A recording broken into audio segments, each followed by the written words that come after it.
Hey everybody, welcome to Pop Culture Philosophers. I'm Rockin Robbie Billups, and it's time for the weekly comic book review.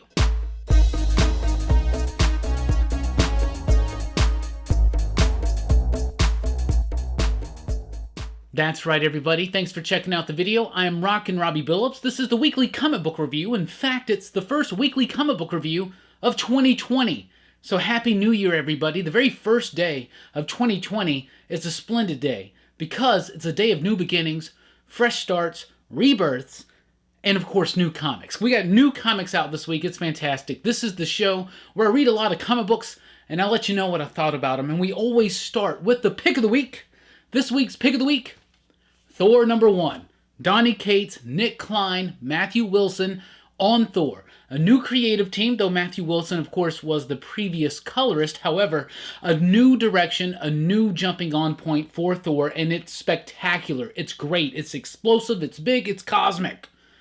It's what you expect from Donny Cates. Donny Cates has done a great job of taking what Jason Aaron has established in his long tenure as the Thor writer, and he's been able to take that, redefine it, and blaze a new trail ahead. That's what Donny Cates has done. Really cool stuff, big deal type stuff that a lot of people are going to be talking about this week. Seeds are sown for something big coming in the Thor world. I'm loving it. I love it, right? So basically, at the end of Jason Aaron's Thor run, Odin's gone, and now Thor is the All-Father, right? This is a story we've seen before. However, Donny Cates has a different take on it. I really do like this take. I love Nick Klein's artwork. You can recently find him on the Scotty Young Deadpool book. Before that wrapped up, he was like the artist on the first arc. Really like Nick Klein's artwork. I think it's got the gravity. It's very heavy. It's very weighty. It's etched in stone or something like that, right? Donny Cates, Nick Klein, and Matthew Wilson. Matthew Wilson coming back providing beautiful coloring. This is a great book. It's really fun. It's cosmic oriented. It takes where Thor is right now and it brings him to something different, something new. You think that maybe we know what this new run's going to be about because we've seen Thor as the King of Asgard before, but it doesn't go quite the way that we're expecting, but it goes into really exciting Donny Cates-esque type ways. Donny Cates, of course, is the rock star of the comic book industry right now. If you're a Cates fan, he's not going to let you down with Thor #1. It's my pick of the week. A new year, new run, new writer, new character. Jump in, jump in, jump in. Did I say new character? No, I wouldn't say that. Also, your comic shop may have these trading cards for Thor that are available in these little packs, but every so often, one of these packs is going to have a trading card for Donny Cates himself. There it is, right there. Very excited to get that. One day when I meet Donny Cates, I'll get him to sign his own trading card. Anyway, be on the lookout for those. Some will have the Donny Cates card, most will not. But if you're lucky, if you're worthy, there you go. Anyway, also from Marvel this week, Hawkeye Freefall. Hawkeye Freefall is a new miniseries debuting from writer Matthew Rosenberg, Otto Schmidt on the artwork. I really like this one. I thought it was great. If you're a fan of the Matt Fraction Hawkeye run, if you're a fan of the Kelly Thompson, Kate Bishop Hawkeye run, I think you'll still like this, right? This isn't Kate Bishop. This is Clint Barton all the way, but I really like it. I like Matthew Rosenberg's take on the character. We've seen him use this character before in his Tales of Suspense miniseries. It's funny. It's got a great sense of action, a great snappy pace to it. The dialogue is fresh. The dialogue is fun and realistic and very snappy. I really liked it. Love the artwork. Otto Schmidt doing a great job. Dynamic, kinetic. It moves, it flows. It's got interesting layouts and composition. The coloring is great too. Does Schmidt do the coloring himself? Probably. Let's see. Yeah, Otto Schmidt also does the coloring. Great cover. Really fun stuff. I like the Hawkeye stuff. If you're a big Clint Barton fan, big Hawkeye fan, if you're a fan of that, like I said, if you're a fan of the Fraction run, and even the Thompson run, even though this isn't Kate, this is Clint, it's kind of right along that same vein. It's funny. It doesn't take itself too seriously, but it is also very interesting. And, Hood alert, if you're a fan of the Hood like I am, the Hood appears in this issue. The big gist of this one is that Ronin, someone dressed as Ronin, is out killing people. So people think it's Clint. Clint's got to, clear his name. But it's fun. If you like that, If you like that characterization of Clint Barton started in the Matt Fraction run, you're going to like this one. It's really good, and I think Matthew Rosenberg did a fantastic job with it. Star Wars. There's a brand new Star Wars book, a new Star Wars #1. So we just had the Skywalker saga conclude with Rise of Skywalker. Now we get a new Star Wars comic book. Why the relaunch? Well, it's the 40th anniversary of Empire Strikes Back, the best Star Wars film of all time, pretty much inarguably. Anyway, now you got Charles Soule and Jesus Sayas coming on as the creative team on this book, and I thought it was fantastic. When Jason Aaron launched 5 years ago, he launched Star Wars, and when they reacquired the rights to the Star Wars comics, and he said it all after New Hope. So that entire run of, it was Gillen and it was Aaron, but 75 issues that took place between New Hope and Empire.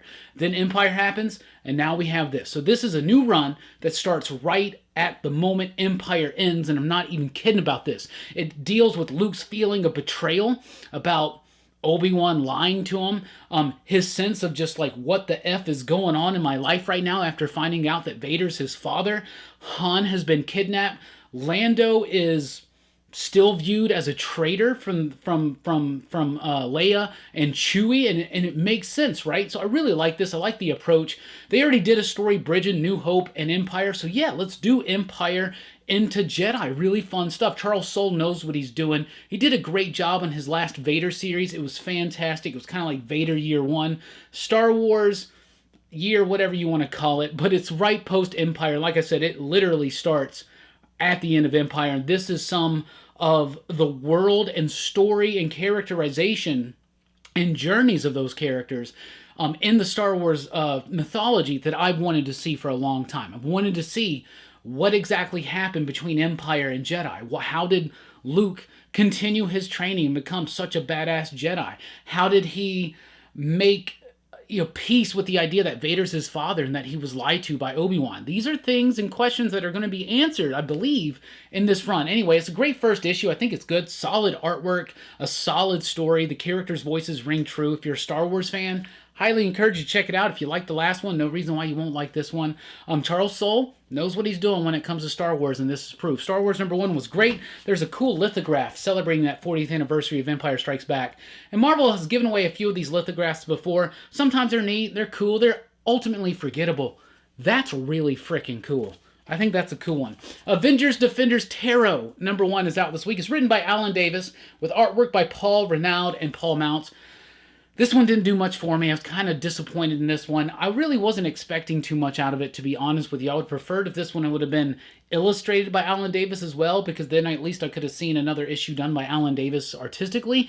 But the story is okay. It's decent, I guess. There's basically a story in the Invaders days, the Avengers days, and the Defenders days, and they all are going to tie around in some kind of cool time travel, hijinks or something like that. I think that the outcome of this story is kind of easily predictable, but it just didn't do much for me. It was kind of boring, and it was all right. If you want to revisit those old school days of Marvel, which I'm always down to do, but I want it done a little bit more elegantly and nuanced. This one just didn't do much for me. It was very forgettable. You read it, it's interesting, it's cool, yeah, and then it's done. I don't know. I didn't really like that one at all. I would not encourage you to pick it up.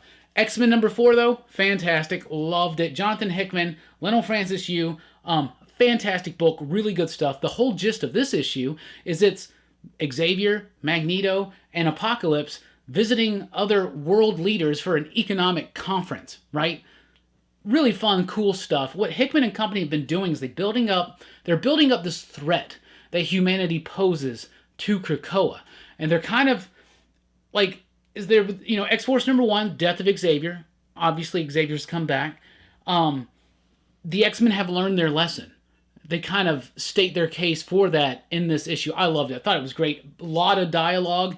Like I said, it's a big meeting, but there's also some action in there as well. I love that the way that the two stories are intertwined together. Really well done. Lionel Francis Yu, I'm not always a fan of this cat's artwork, but it's really solid here. I think this is probably one of Hickman's best issues of X-Men yet, not counting House of X, Powers of 10, but one of his best issues of X-Men yet, 4 issues in. I really like it. He's taking the opportunity to build up some ideas. That's what he's doing. Everybody else is kind of playing around right now, And they're building up to something big with the Dawn of X stuff, building up to the next phase of this whole House of X Krakoan type stuff. X-Men number 4, though, I really liked it. Magneto shines. He shines so well. The dialogue from Magneto, what he says, how he talks to humans is fantastic, and Apocalypse has got some great bits as well. Plus, a moment we've all been waiting for happens in this issue, but I'm going to tell you, it's not all that it seems. They're lying to you. Eyes above. Anyway, Marauders number 5 is here, continuing Dawn of X. Gary Duggan has been doing a fantastic job with Marauders. This has become one of my favorite Dawn of X titles. I'm loving X-Men. I'm loving this one. I'm loving X-Force. Those are my favorites. I think those are the strongest and most important ones right now. Marauders has got a really cool, like, political lean to it, as far as like the politics of Krakoa, of the Hellfire Club, of Sebastian Shaw and his bishop versus Emma Frost and her bishop, and then of course Kate Pryde and her bishop, who is Bishop. Really loving this one. Kate is going through a time right now, so because of her feeling of rejection from Krakoa, because she's not allowed to go through the portals, for some reason she can't go through the portals, she's fears the danger, maybe she couldn't be resurrected like all the rest. There's a lot of stuff going on inside of Kate Pryde right now, and she's acting out on it and by living up this pirate fantasy, and I'm just loving it. All the other characters, this is the best Pyro I've ever read. I love Pyro now. The Iceman stuff, the Storm stuff, the Bishop stuff, it's all good, it's all fun. And the political intrigue about the new Hellfire Club, really interesting, some crazy stuff happening in the pages of Marauders, number 5 out this week. Daredevil number 16 is here. Chip Zdarsky continues to do a definitively great Daredevil run. Daredevil has probably been one of Marvel's most consistent titles throughout its publication history. Daredevil it excels when it hits this fine balance of Catholic guilt, superhero morality, grim and gritty crime fiction, street, Hell's Kitchen type stuff, and Chip Zdarsky's doing that well. All the characters are working right now, even Elektra for me. I was a little worried that Elektra was going to be too Netflixified from the last few issues, but in this one, it gets a little bit more solidified. One thing I don't like about this, I understand that they did some kind of something where no one can remember that Matt Murdock was Daredevil now. Of course, Bendis and Maleev completely outed Daredevil back in the day, but now that's all back in the bag. But Elektra doesn't know. It's part of that spell or whatever they did, right? I don't like that. The whole thing was, remember, Elektra knew that Matt was Daredevil when she first fought or even saw Daredevil because of the movement. She's that smart. She's that badass. And I think that this Elektra is not quite that badass. However, Zdarsky's Matt Murdock is perfect. It's exactly my favorite bits of Matt Murdock. It's the best of the Frank Miller, the Denny O'Neil, the Stan Lee, the Brian Michael Bendis, even the Kevin Smith, and most definitely the David Mack. All of that is thrown in there. This is a great Daredevil run. If you're a Daredevil fan, this is for you. If you like the show, this is for you. If you just have a passing interest in the character, this is for you. This comic book is a Daredevil comic book for everybody. If you don't like the Zdarsky run on Daredevil, I just don't think you like Daredevil or Kingpin. This is great stuff. Also, Jorge Fornes and Nolan Woodard on the artwork. Oh my goodness, it's amazing.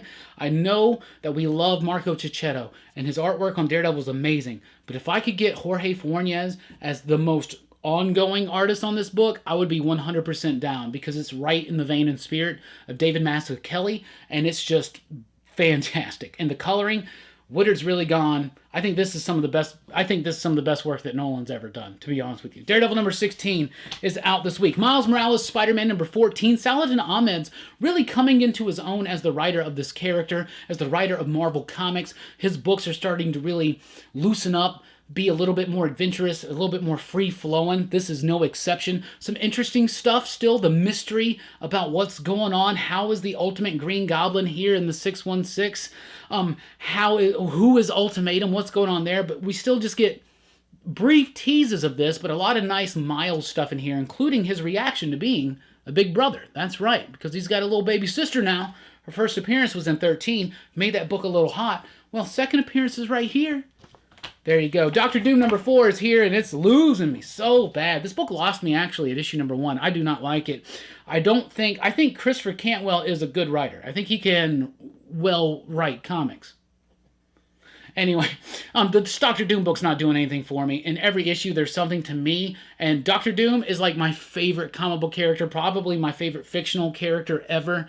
I really And I just hold a lot about like what I expect Doctor Doom to do, and Doctor Doom's not going to make puns when he's like sneak attacking someone. Anyway, Doctor Doom does kick Taskmaster's ass, and that's cool, but it should have happened way easily, way easier to me. I don't think anybody can write Doctor Doom right except for me and Kirby. No, I'm just kidding. I don't like that new Doctor Doom book though at all. I thought it was really weak and dumb, and Victor is not acting like Victor, at least to me. Punisher Soviet #3, a really good book. Garth Ennis writes war stories like nobody else. That's what this is. It's not a Frank Castle story. It's not a Punisher story. It's a story about this other dude. So this dude's telling his story to Frank, and it's well written because Garth Ennis knows how to write a dramatic and suspenseful war comic. And he's tackling the Russians and their war with the Afghans, right? So that's really cool, and that's interesting. It's not a good Punisher book, though. But it is, because I think we can really forecast what the ending of this is going to be. Maybe we'll talk about that further on a future live stream or something. But Punisher Soviet's a good book. It's really good. It's solid. It's fun. But if you're out there looking for some good Punisher action, you're not going to get it. But if you're looking for a good war story on a lesser told war in world history, world recent history, to be honest with you, it's what Rambo 3 is all about. It's really weird watching Rambo 3 nowadays. It's ironic. Unintentionally ironic. Anyway, Punisher Soviet #3 is here. Jason Burrows does a great job on the artwork. To round out Marvel this week, they got a couple True Believers out this week. So it seems like the theme for True Believers, which are dollar reprints of classic Marvel titles, seems like the theme this week is going to be first appearances of some of their best villains, including Bullseye and Green Goblin. These are definitely worth it. They're $1 each. If you've never read the first appearance of Bullseye or Green Goblin, here you go. I'll let you know that the Green Goblin stuff takes a while to really get going. But Bullseye hits immediately. Let's jump over to DC. Joker, Harley, Criminal Sanity, #2 from DC Black Label. I love this book. I love it so much. It's a completely new and different interpretation and take on the Joker and Harley Quinn. It may be one of my favorite Harley Quinn interpretations ever. Black Label's been giving us this and Curse of the White Knight and White Knight proper. I'm loving Harley Quinn in these books. It's a different take. Harley Quinn is not somebody fixated with the Joker. She's a serial killer profiler for the GCPD, right? And the Joker is a serial killer who had a rash of killings and disappeared. Never got caught. Years later, it seems like he's back.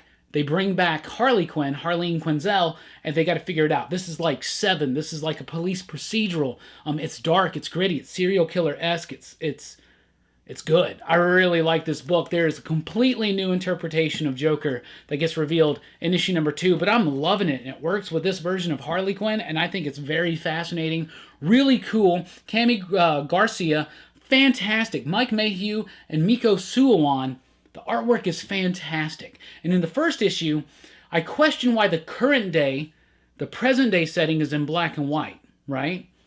And all the past stuff is in color. I question that. That style choice comes adamantly clear in issue #2, which I absolutely love. It's big, magazine size. Bueller, get over it. Get a magazine box. Send me your address. I'll send you one. This stuff is amazing. The format's great. High quality. Beautiful stuff. Oh my goodness, y'all. The artwork. Fire. Joker, Harley, Criminal Sanity.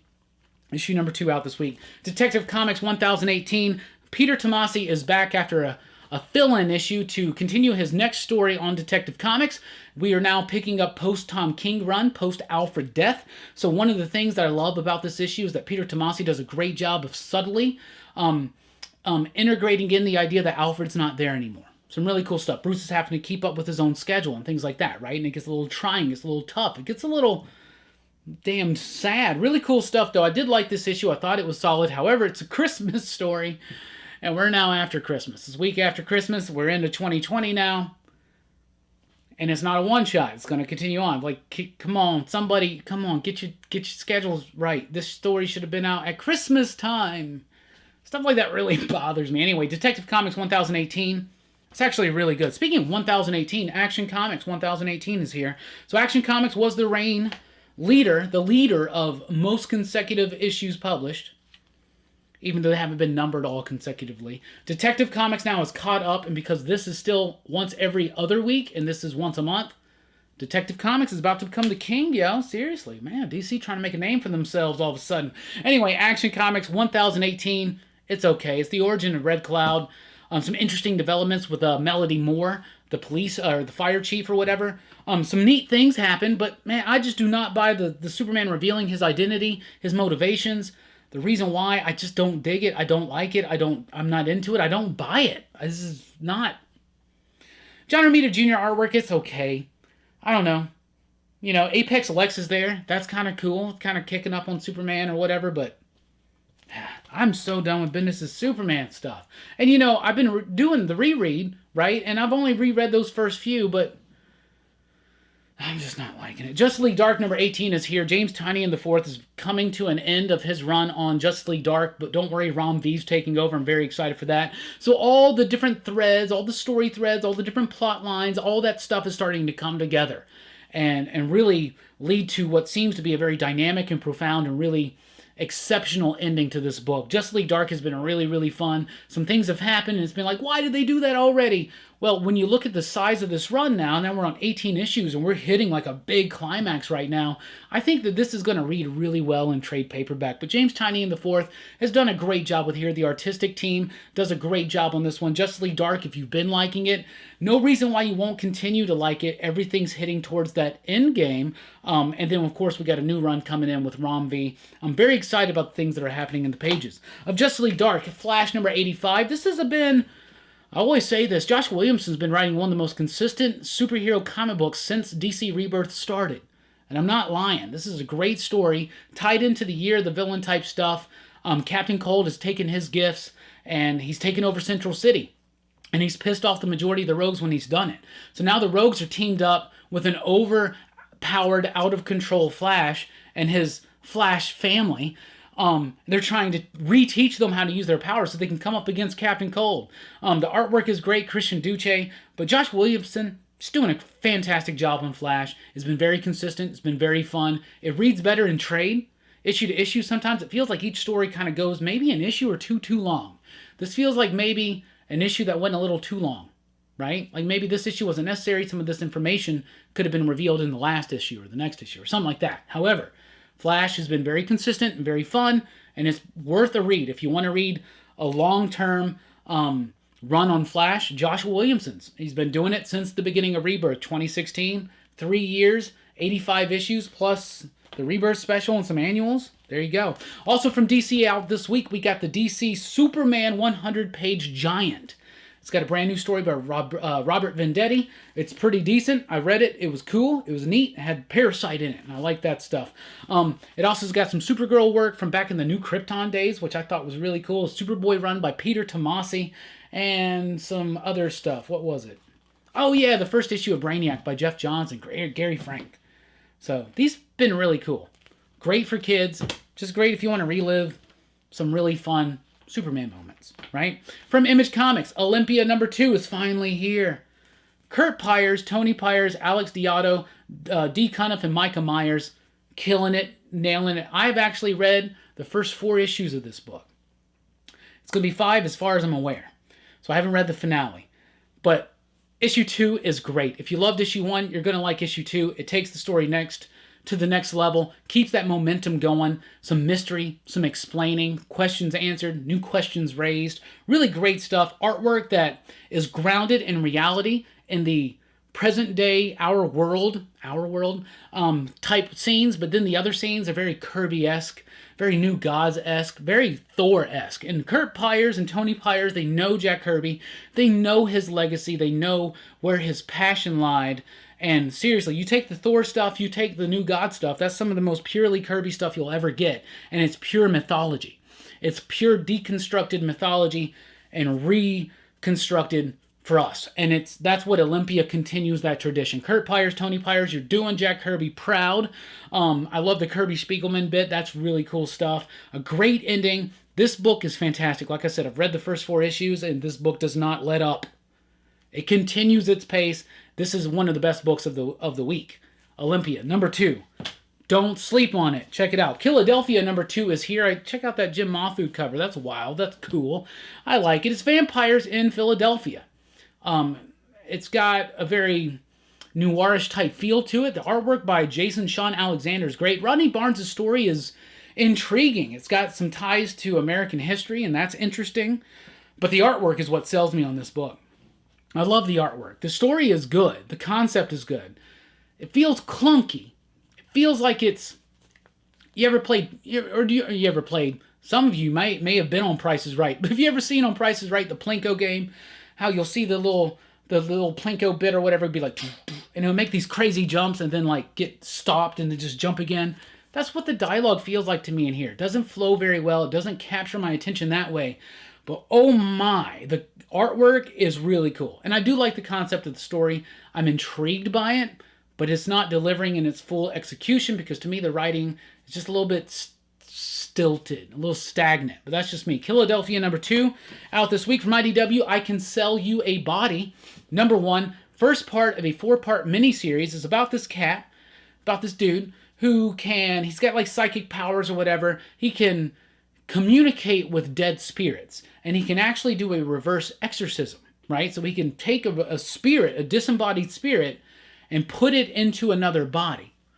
Interesting idea, right? So this dude's making money at this stuff, but he's kind of down on his luck. He's got this mystery that shows up, this mystery woman that shows up.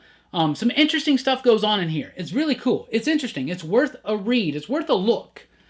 But ultimately, it didn't capture me as some of the other books this week. It wasn't the worst of the week at all, but it wasn't the best. It was good. It was solid. It was all right. The artwork was pretty cool, a bit cartoonish.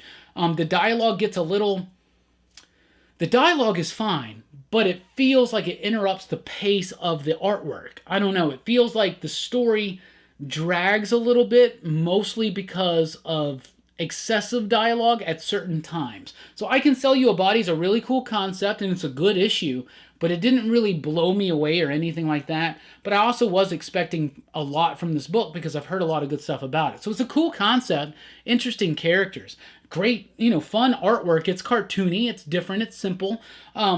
But I do like it. I do like it, but I'm not quite sold on it. We have to see where this one's going to go. From Source Point Press, we have Seance Room #1. This book was all over the place, confused me. I couldn't even tell you what it's about. It's about this dude's got a seance room. He traps some kind of corrupt senator in it or something. I have no idea. This book was cliche. It was trite. It was confusing. It was disjointed. It was all over the place. The artwork could have been cool. If you look at it, you're like, oh, that's actually good artwork, right? But then you read the story and you read it along with it. To me, a little muddy, a little gloomy, a little just muddy. Just didn't work for me. Seance Room, pass it. Pass on it. But don't pass on Source Point Press. Misplaced, issue #2. I was really impressed with issue #1. Holy cow, was issue #2 even better. This book is ethereal, esoteric, metaphysical, crazy, cool. I love the artwork in this book. It's chilling. It's majestic. It's glorious. It's inspiring. It's scary. Great composition, a great sense of space, a great sense of color versus darkness and emptiness on the page. The basic story is this dude dies, he goes to heaven. His soulmate, her soul's not there because it's been lost, and other souls have been lost. So this dude makes a deal with death and says, send me back and I'll figure this out for you. This book is crazy. Crazy cool, crazy concepts. Like I said, it's melancholical. It's filled with melancholy. Misplaced Chapter 2 really blew me away. I love the artwork. This is one of my top picks of the week. Sleeper hit to be Misplaced, issue #2. Definitely check it out. Also from Source Point Press, Gutter Magic #4 from Rich Douek with artist Brett Barkley and colors by Jules Rivera, Nick Shaw on the lettering. So this was originally released already, 4 issues of Gutter Magic. Now they're doing 4 more. So Source Point Press was re-releasing the first 4 issues. A very satisfying conclusion to the initial arc. Now I'm very much excited to see what's coming in 2020 from Rich Douek and company. I think Rich is a fantastic writer. Really excited to see what's coming up. Just announced he's got another project with Alex McCormick coming in 2020. That's the team of Road of Bones, and I am more than excited about that. Just recently read Sink, by the way, from John Lees and Alex McCormack. Holy cow, that book is great. I'll probably do a video soon. Expect it in like, 2 to 3 weeks. Gutter Magic #4 is out this week. And finally, let's talk about Everything. Everything #5 from Dark Horse. This book has been surreal. It's been very interesting. It's been very confusing. In the last issue, they explained some things. In issue #5, they come to a really rushed conclusion or so I was thinking as I was reading it, until I get to the end and realize, holy cow, there's more everything coming. This is not, in fact, the end. It's just the end of the first arc.